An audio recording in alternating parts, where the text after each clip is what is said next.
राम राम। आज मैं बात करूंगा शकुन अपशकुन। शकुन भी कई तरीके के होते हैं।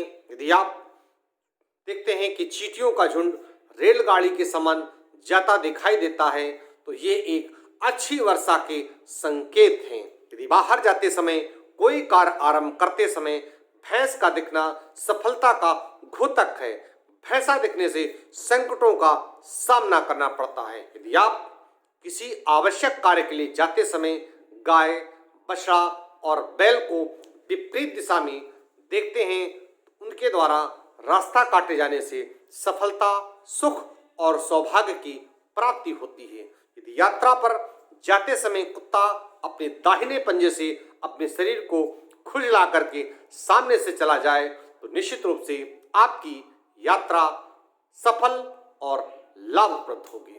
यदि कहीं जाते समय कीचड़ से सना हुआ कुत्ता अपने कान फड़फड़ाते हुए दिखाई दे तो दुर्घटना की आशंका होती है। कुत्ते का सवेरे के समय रोना अशुभ होता है। यदि कुत्ता किसी के घर के सामने सिर नीचा करके रोता है और जमीन की मिट्टी के नीचे को कुरेदता है तो उस घर के बच्चों को हानि पहुंचती है।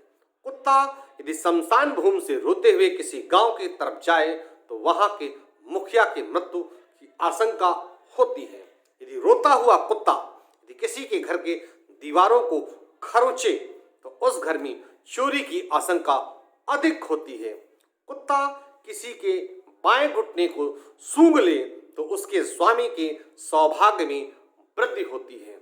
यदि किसी योजना के अनुसार काम आरंभ करने या कोई उत्सव आरंभ करने समय गधे का रेंकना अशुभ माना जाता है। किसी के सामने एक उड़ते पंछी की चोंच से मछली गिर जाए तो उसके सौभाग्य में निरंतर वृद्धि होती है। खेत में मेंढक कूदते हुए दिखाई दे तो निश्चित रूप से भारी वर्षा होती है। यदि किसी यात्रा के आरंभ में खरगोश को देखा जाए तो अशुभ होता है। सांप पेड़ से उतरता दिखे तो उन आपके धन का नाश होता है। और यदि कोई धनहीन व्यक्ति ऐसे दृश्य को देखे तो उसे धन का लाभ होता है। सांप को पेड़ पर चढ़ते देखना शुभ माना गया है। सांप को पेड़ पर दाहिनी ओर से रास्ता काटे तो आपकी मनोकामनाएं पूर्ण होती हैं। यदि उल्लू किसी के घर में ऊपर पेड़ में घर के आंगन में बैठा दिखाई दे तो उस घर पर आपदा आती है। यदि किसी कार्य का यात्रा के आरंभ में मोर की बोली सुनाई दे तो कार्य और यात्रा दोनों ही सफल होते हैं।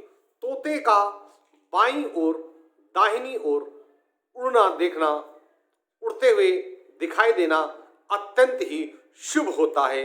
और यदि तोता विपरीत दिशा में उड़ते दिखाई दे तो समझ लेना चाहिए आपका कार्य विलंब से होगा। मैं कानपुर से पंडित दीपक पांडे, ज्योतिषाचार व वास्तुशास्त्र विशेषज्ञ।